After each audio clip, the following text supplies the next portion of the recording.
Don in London, hello. It's November 25th. My video is all about recovery from addiction to either substance or behaviour, or both. My addictive substance, alcohol, my behaviour, equally addictive towards people, places, things, collecting, and personally trying to be perfect, and never so. Indeed, I don't know that I was striving for perfection. I was probably striving for an image that you would find acceptable and like more, always dreaming of the next right thing, or trying to work out how to be happy. So a lot of elaborate thinking went into how to be happy. If I did this, I'll be happy. If I did that, I'll be happy. These days I've realised, if I know how I'm feeling on a daily basis, how am I feeling, why, what can I do? If I understand my mood, then I have a better chance of living in the moment of now, which is living in the moment of reality, as life is, on life's terms. So I'm very grateful. It took me a long time to find out how to be simply me, an ordinary person living an ordinary life. And what I've found is that ordinary is extraordinary. So I share experience, strength and hope of how to live, or how I am living at the moment, in the moment, as best I can. And the best way for me to do that is to be sober. And what helps me retain my sobriety is family, community. But when it comes to actual sobriety, it's the fellowship of AA, Alcoholics Anonymous, and I share a little bit about what it is, issues which come from this book, Daily Reflections, which is an AA literature book, and anything else that seems to be pertinent at the time. And I was reflecting this morning. It was very late, and sleep was evading me, so I take the Dale Carnegie view of what to do if you can't sleep. Get up and do something useful, or ask yourself some interesting questions like, why am I happy? And I was in a very good mood last night, and a lot of it was to do with being able to go to fellowship meetings. I went to one last night which was spectacularly good for me. Well, most of them are actually. They just help me see that I'm an ordinary person making progress one day at a time. So although insomnia was with me, which is part of the conditions I have, it doesn't bother me. I just live with the fact that insomnia happens. So, fellowship. What is AA? I don't speak for it, never can, never will, never want to. It's full of unique, authentic people who speak where they will about their recovery. So here is the AA preamble on this little card, which you can't see too well. And it says what AA is.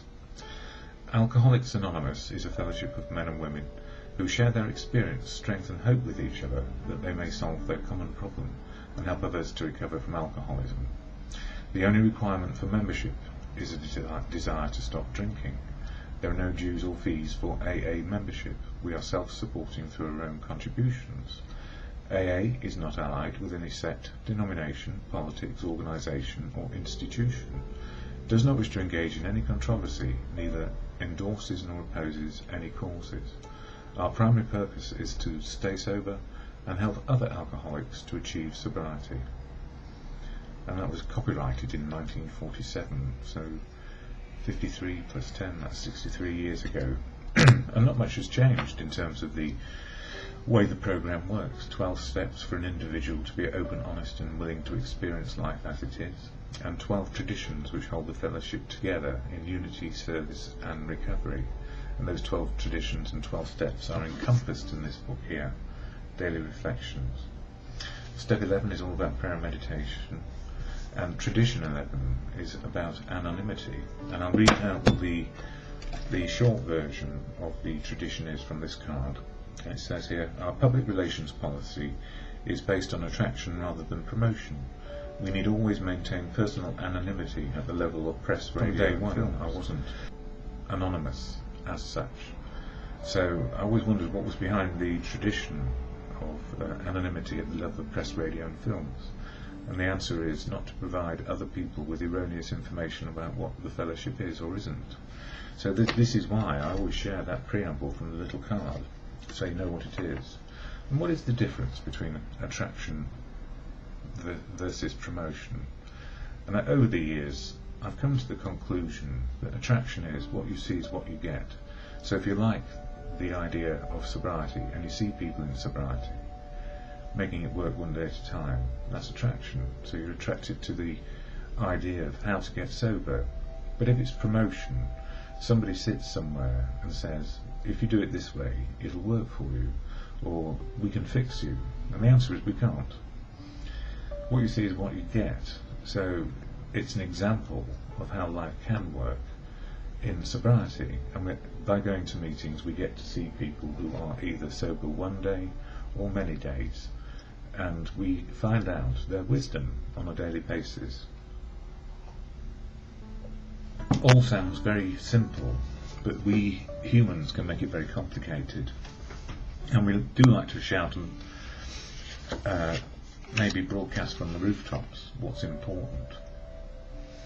So for me, what's important is what you see is what you get, and you're not fixed. There's no fixing in AA. That is what got us to AA. For November 25th, in the Daily Reflections, it says a powerful tradition, that's tradition 11. In the years before the publication of the book Alcoholics Anonymous, we had no name. By a narrow majority, the verdict was for naming our book The Way Out. One of our early lone members found exactly 12 books already entitled The Way Out, so Alcoholics Anonymous became first choice, or it was second choice which then became first choice. That's how we got a name for our book of experience, a name for our movement, as we are now beginning to see a tradition of the greatest spiritual import. And spiritual is living in reality for me, coping with what's happening now. Beginning with Bill's momentous decision in Akron to make a telephone call rather than a visit to the hotel bar, how often has a higher power made itself felt at crucial moments in our history? The eventual importance of that principle of anonymity would acquire was but dimly perceived at all in those early days. There seems to have been an element of chance even in the choice of the name of our fellowship. God is no stranger to anonymity and often appears in human affairs in the guises of luck, chance and coincidence. If anonymity somewhat fortuitously became the spiritual basis for all our traditions, perhaps God was acting anonymously on our behalf. And that's not inconsistent with what I feel about fellowship and the traditions when it comes to being spiritual. I've come to understand that spiritual is the ability to cope with reality. So the traditions around the fellowship, coping with reality on a daily basis. And it gets no bigger or smaller than that. But when it comes to anonymity at the level of press, radio and films, which he talks about in that tradition, I find it contentious, because how do we find out how to keep sober if we're isolated and can't get to a meeting or can't get to fellowship meetings? And some would say if you're an addict in need of recovery, we ought to go to any lengths. But how do you know until you get there?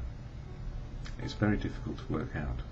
So I'm just one voice of many voices, and AA is always about the combination of everyone who goes.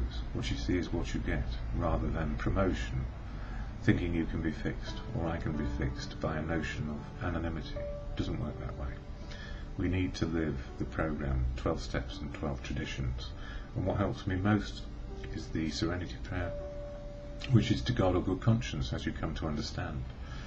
God, grant me the serenity to accept the things I cannot change, courage to change the things I can, and the wisdom to know the difference is, for me, just for today.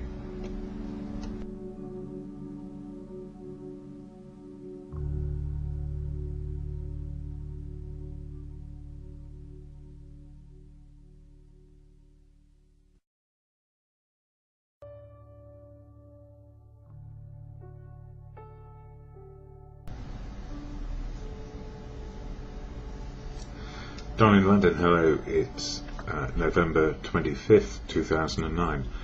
My video is all about recovery from addiction to either substance or behaviour. My addictive substance, alcohol. My behaviour, completely addictive as well. Workaholic, relationshipaholic. Why? Well, I guess trying to be perfect, and never so, and always striving to be what I thought you wanted me to be. So a crazy life in many ways, 35 years of drinking, plus probably, and all that time trying to be whatever I thought I ought to be and what I thought you wanted me to be. So a very confused teddy bear in many ways, and not quite sure of how life works, or how life could work, or how to live life, all those things. And really the experience, strength and hope I gained through those drinking years was all about trying to be something, and I didn't know what it was. I had no real clue about my own identity, who I was, or who I could be, or who I am. So these days, when I learn a day at a time who I am, that I'm progressing, I'm never going to be perfect, I say hooray, because it means I don't have to strive to be perfect. I need only live life as it is and make the best of the opportunities which come along. So what's different about those years to now? I'm sober one day at a time, and what helps me keep sober? Family, community, society, professionals, all have a part to play, and also a fellowship which I never realised existed for most of those 35 years, and that fellowship is Alcoholics Anonymous. I could see the problem with others, with alcohol, but I could never see my own problem, because I didn't want it to be so. And I don't know when I stepped from ignorance to denial, but in the end I was denying the fact that alcohol was killing me, and had actually diverted me off a path of life which could have been quite different. So I don't regret the past, and I don't look back and stare. I look back and reflect and get something from it. So the Fellowship of AA taught me how to live life in the moment, and AA has 12 steps of action for the individual, 12 steps of action to change my attitude and behaviour, and it has 12 traditions which hold it together. So I'll share the preamble of AA just so you know what it's all about, or what I'm all about, and how I want to live my life. And the preamble, or the statement of intent about AA, goes like this. Alcoholics Anonymous is a fellowship of men and women who share their experience, strength and hope with each other, that they may solve their common problem and help others to recover from alcoholism. The only requirement for membership is the desire to stop drinking. There are no dues or fees for AA membership. We are self-supporting through our own contributions. AA is not allied with any sect, denomination, politics, organisation or institution, does not wish to engage in any controversy, neither endorses nor opposes any causes. Our primary purpose is to stay sober and help other alcoholics to achieve sobriety. So the only requirement for membership is a desire to stop drinking, and then our primary purpose is to stay sober and help other alcoholics to achieve sobriety. And I was asked to do a chair last night, which is to do the main share to start a meeting off, and then listen to the experience, strength and hope of other people. And for me it's a privilege. It's part of doing service, but it's also a privilege to hear how other people are making life work one day at a time. So the gift for me is not me doing the chair, but it's the opportunity to listen to others and what's going on for them. And that's the same for any meeting I go to. So the anonymity bit in Alcoholics Anonymous is very important to me. It's the place where we can find our truth, and truth for me is the spiritual connection to living. So what does AA do for me? It improves my ability to understand my emotional, spiritual and physical well-being on a daily basis, and I always start with a scorecard of nil at the beginning of the day and see how I go. And if it's risen above nil, I've had a reasonable day. But if something stayed still, it probably means I haven't been engaging in life, including myself. Maybe I'm standing back from it, or maybe I'm watching my life like a television program and waiting to be fixed in some way. But all I know these days is if we go out and do something, something's going to happen, and if we open up to the world rather than shut down, which is what alcohol did to me, then we have a better chance. And I share the daily reflections here, this book, and in it covers one of the 12 steps each month. So November is all about prayer meditation, but it's also about the 11th tradition, and I'll share it here now because it's quite important, because it actually impacts on me doing these videos to an extent. It says our public relations policy is based on attraction rather than promotion. We need always maintain personal anonymity at the level of press, radio and films. So you can guess why I can be seen to be slightly off track. But this is what it says for November the 25th. A powerful tradition. In the years before the publication of the book, Alcoholics Anonymous, we had no name. By a narrow majority, the verdict was for naming our book The Way Out. One of our early lone members found exactly 12 books already entitled The Way Out, so Alcoholics Anonymous became first choice. That's how we got a name for our book of experience, a name for our movement, and as we are now beginning to see, a tradition of the greatest spiritual import. And that comes from AA's tradition, how it developed. And it goes on to say, beginning with Bill's momentous decision in Akron, that's Bill Wilson, the co-founder, to make a telephone call rather than a visit to the hotel bar, how often has a higher power made itself felt at crucial moments in our history?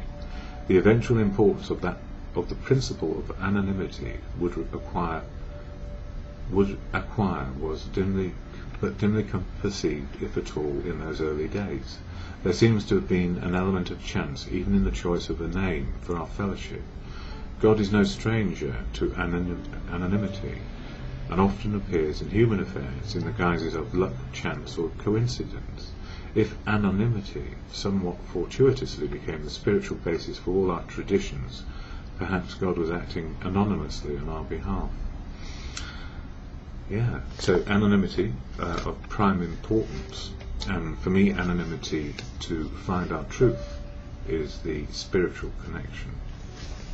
So we all have our understandings, and I wouldn't want to tread on the toes of anybody else around that. And for as Bill sees it for today, if I've got time, I think I have, as Bill sees it this way, it says here, those other people. Just like you, I've often thought myself victim of what other people say or do. Yet every time I confess the sins of such people, especially those whose sins did not correspond exactly with my own, I found that I only increased the total damage. My own resentment, my self-pity, would often render me well nigh useless to anybody. So nowadays, if anybody talks of me so as to hurt, I first ask myself, is there any truth at all in what they say? If there is none, I try to remember that I too have my periods of speaking bitterly of others. That hurtful gossip is but a symptom of our remaining emotional illness, and consequently that I must never be angry at unreasonableness of sick people. Under very trying conditions I have had, again and again, to forgive others, also myself. Have you recently tried this? And the gift in all of that is overcoming resentments against ourselves, so we can overcome resentments against others. It's like those who have sinned, who should cast the first stone. All that. So, tradition 11 and anonymity. How do we get a message out when our 12th step is all about sharing experience, strength and hope? It is a bit of a dichotomy, and that's what life is all about. Finding the path which works for us, finding the path of open, honest and willing, and making adjustments as we go and understand life a little bit better. So that serenity prayer to acceptance, God, to the God of your conscience, to the God of your understanding and all good conscience. God, grant me the serenity to accept the things I cannot change, courage to change the things I can, and the wisdom to know the difference is simply, for me, just for today.